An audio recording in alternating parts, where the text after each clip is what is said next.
నాన్న, ఉన్నది మీరొకరే కాబట్టి 6 నెలలు నా దగ్గర, మరో 6 నెలలు చిన్న కొడుకు దగ్గర ఉండండి అని అంటాడు పెద్ద కొడుకు రాము. ఆ మాట విన్న తండ్రి భాస్కర్, ఎందుకురా అలా అడుగుతున్నావు? ఇద్దరు పక్క పక్క గదిలోనే కదా ఉండేది, మరి సపరేట్గా 6 నెలలు వాడి దగ్గర ఎందుకురా? నా రూమ్లోనే నేను ఉంటాను. ఉన్నది ఒకే ఒక కిచెను, ఒకటే గ్యాసు. పైగా వాడి దగ్గర 6 నెలలు, నీ దగ్గర 6 నెలలు ఏంటి? నాకు అర్థం కావటం లేదు. అసలు ఏమైందో సరిగ్గా. ఫ్రెండ్స్, మీరు మా వీడియోస్ని చూస్తున్నారు కానీ లైక్ చేయడమే లేదు ఫ్రెండ్స్. చూసేవారు ఒక లైక్ చేస్తే మాకు కొంచెం హ్యాపీగా ఉంటుంది. ప్లీజ్ చూసేవాళ్ళు ఒక లైక్ చేయండి. Thank you. చెప్పరా అని తండ్రి భాస్కర్ అడగడంతో ఆ మాటలు విన్న చిన్న కొడుకు కృష్ణ బయటకు వచ్చి, అదేమీ లేదు నాన్న, అప్పుడంటే పెళ్ళి కాలేదు, ఇప్పుడు పెళ్ళైంది కదా, ఖర్చులు కూడా పెరిగిపోతున్నాయి. రేపు మాపు అన్నయ్యకు నాకు పాపో బాబో పుడతారు. వాళ్ళని చూసుకోవాలి, మిమ్మల్ని చూసుకోవాలి. ఇంకా మీ మందుల ఖర్చులకే 10,000 అయిపోతున్నాయి. నెలకు నాకు వచ్చేదే 15,000 జీతం. అందుకనే ఎవరికి భారంగా ఉండకూడదని ఒక 6 నెలల్లో పెద్దన్నయ్య దగ్గర, మరో 6 నెలలు నా దగ్గర ఉండండి. మేము సపరేట్గా గ్యాస్ బుక్ చేసుకుంటున్నాము అని చెబుతాడు చిన్న కొడుకు. ఆ మాట విన్న తండ్రి భాస్కర్, నాతో మాట్లాడాలంటేనే భయపడేవాడు ఇప్పుడు నా ముందుకు వచ్చి 6 నెలలు నా దగ్గర, మరో 6 నెలలు అన్నయ్య దగ్గర ఉంటామని ఎలా చెప్తున్నావురా అని మనసులో అనుకుంటాడు. మీ తల్లి పోయి నెల రోజులు కూడా కాలేదు, అప్పుడే సపరేట్ కాపురాలు పెడదామని చూస్తున్నారా? ఈ విషయం మీ తల్లున్నప్పుడు అని ఉంటే మొహం మీద తిట్టేది. ఇప్పుడు నేను మాత్రం ఏం చేయగలను? మీ తల్లి నా సొంత భార్య పోయిందని దుఃఖంతోనే ఉన్నాను. ఇంకా మిమ్మల్ని నేను ఇబ్బంది పెట్టలేను అని మౌనంగా ఉండిపోతాడు భాస్కర్. అలా మీ ఇష్టం రా, మీకు ఎలా నచ్చితే అలా చేయండి, కానీ ఇద్దరు కలిసిమెలిసి ఉంటే నాకు సంతోషం అని అంటాడు తండ్రి భాస్కర్. రాము అలాగే కృష్ణ భార్యలు గదిలో నుంచి, మేము చెబుతుందేంటి, మీరు చేసేదేంటి అని. ఫ్రెండ్స్, ప్లీజ్ లైక్ చేయండి ఫ్రెండ్స్. కళ్ళు పెద్దవిగా చేసి చేతులతో చెబుతూ ఉంటారు. అదేమీ పట్టించుకోకుండా కన్న తండ్రి అని ఆలోచనలతో ఇద్దరు కొడుకులు అలా చేశారు. అలా భాస్కర్ తన రూమ్లోకి వెళ్ళిపోగానే ఇద్దరు భార్యలు కోపంగా ఎవరి మొగుడు వాళ్ళ చేయి పట్టుకొని లోపలికి తీసుకువెళ్ళి, నేను చెప్పేదేంటి, మీరు చేసేదేంటి? నెలకు 10,000 మందులు ఖర్చు పెట్టి మీ నాన్నని పోషిస్తారా, లేదంటే మమ్మల్ని చూసుకుంటారా? రేపో మాపో మనకి పాపో బాబు పుడతారు, వాళ్ళకే ఖర్చు సరిపోవు. నీకు వచ్చేదే 15,000 జీతం. మీ తండ్రికి మందులకి 10,000 పోతే ఇంకా కరెంటు బిల్లని, పాల బిల్లని ఇంటికి పోతుంది. ఇంకా మిగిలేదేమీ ఉండదు. రేపో మాపో ఏదో ఒకటి అయ్యిందంటే హాస్పిటల్కి పెట్టడానికి డబ్బులు కూడా ఉండవు. ఇప్పుడే చెప్తున్నాను, మీరు మీ తండ్రిని తెలిసిన చుట్టాల వరకు ఎవరికైనా అప్పచెప్పండి తప్ప మీరు మాత్రం ఉంచుకుంటే మీ తండ్రిని ఉంచుకుంటే నేను పుట్టింటికి వెళ్ళిపోతాను అని కోపంగా అంటారు ఇద్దరు భార్యలు కూడా.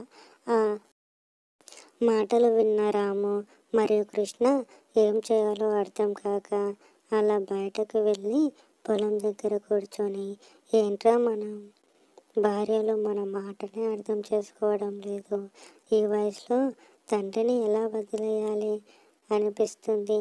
పైగా మా ఆవిడ ఏం చెప్పిందంటే అనాథాశ్రమంలో లేదా తెలిసిన వాళ్ళ చుట్టాల ఇంట్లో వదిలిపెట్టమని.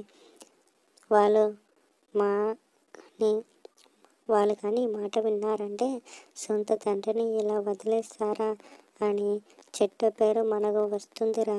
మనం మాత్రం ఆ పని చేయకూడదురా. ఎలాగైనా మన భార్యని మనమే మార్చాలి అని ఎంతగానో అనుకుంటారు ఇద్దరు అన్నదమ్ములు. ఆ మాట విన్న భాస్కర్, మీరు ఏమీ బాధపడకండిరా, వాళ్ళకి తెలియక అలా అంటున్నారే తప్ప కావాలని వాళ్ళెందుకు చేస్తారు అని వెనుక నుంచి వాళ్ళ తండ్రి అన్న మాటలు విన్న ఇద్దరు కొడుకులు ఒక్కసారిగా లేచి వాళ్ళ తండ్రిని గట్టిగా హత్తుకుంటారు. ఫ్రెండ్స్, ప్లీజ్ లైక్ చేయండి ఫ్రెండ్స్. నేను చెప్పినట్టుగా చేయండిరా. మరి ఏమీ బాధపడకండి. మీరు సంతోషంగా ఉండడమే నాకు కావాలి. ఈ వయసులో మీరు ఒంటరిగా ఇలా ఉంటారని మీ తల్లి పోయినా కానీ మీతోటే ఉన్నానే తప్ప మీరు తెచ్చేది నేను తినాలని కాదురా. రేపు మాపు మనవరాలు పుడితే వాళ్ళతో ఆడుకుందామని ఉన్నానే తప్ప మిగతాది ఉద్దేశం ఏమీ లేదురా అని అంటాడు భాస్కర్.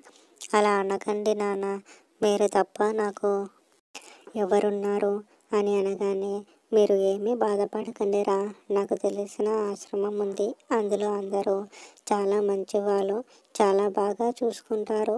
మీరు ప్రతిరోజు కావాలంటే వచ్చి నన్ను చూసి వెళ్ళండి. నేను అక్కడే ఉంటాను. ఇంకా నేను వెళ్ళిపోతున్నాను. మీరు ఏమీ బాధపడకండి. ఇద్దరు కోడల్ని కూడా సరిగ్గా చూసుకోండి. ఏమైనా అవసరం ఉంటే నన్ను కలవండి. నేను ఏదో ఒక సహాయం చేస్తాను.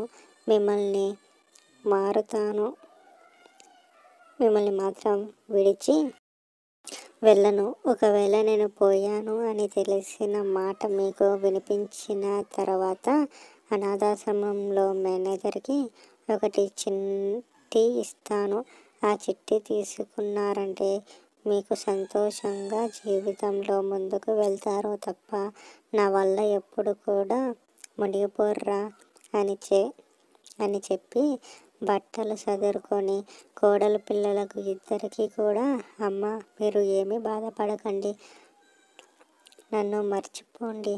వీలైతే మా కొడుకులతో పాటు మీరు కూడా రండి. అక్కడ అనాథాశ్రమంలో చాలామంది ఉంటారు. వాళ్ళు మీ కోడలు ఏం చేస్తున్నారంటే మిమ్మల్ని చూపెడతాను, అంతే తప్ప ఇంకేమీ లేదు అని కన్నీళ్ళు పెట్టుకొని అక్కడి నుంచి వెళ్ళిపోతాడు భాస్కర్. అలా అనాథాశ్రమానికి వెళ్ళిపోయిన భాస్కర్కి ఇద్దరు కొడుకులు కూడా అప్పులపాలైపోయి రోడ్ల మీదకి వచ్చే పరిస్థితి ఉందని తెలిసిన తర్వాత వెంటనే అతను దాచుకున్న డబ్బులన్నీ 10 లక్షల వరకు ఉంటాయి. ఆ డబ్బులు మేనేజర్తో చెప్పి, ఫ్రెండ్స్ చూసేవాళ్ళు ఒక లైక్ వేయండి ఫ్రెండ్స్ ప్లీజ్. ఇద్దరు కొడుకులకు ఇస్తారు. అప్పుడు తెలుసుకున్న నిజం, ఇద్దరు కొడుకులు కన్నీళ్ళు పెట్టుకొని, మీరు మాతోటే ఉండండి మావయ్య అని ఎందుకు కాళ్ళు పట్టుకొని భాస్కర్ని అడుగుతారు. భాస్కర్ మాత్రం, నన్ను క్షమించండి అమ్మా, ఒకసారి నాకు చాలా బాగా అలవాటైపోయింది. నేను ఇక్కడే ఉంటాను. మీరు అప్పుడప్పుడు వచ్చి వెళ్ళండి తప్ప నేను మాత్రం రాను అని సూటిగా చెప్తాడు. అలా భాస్కర్ అనాథాశ్రమంలోనే వాళ్ళందరితో సంతోషంగా జీవితాన్ని ముందుకు సాగిస్తాడు. చూసినందుకు థ్యాంక్స్ ఫ్రెండ్స్. ప్లీజ్ ఒక లైక్ వేయండి. Thank you all.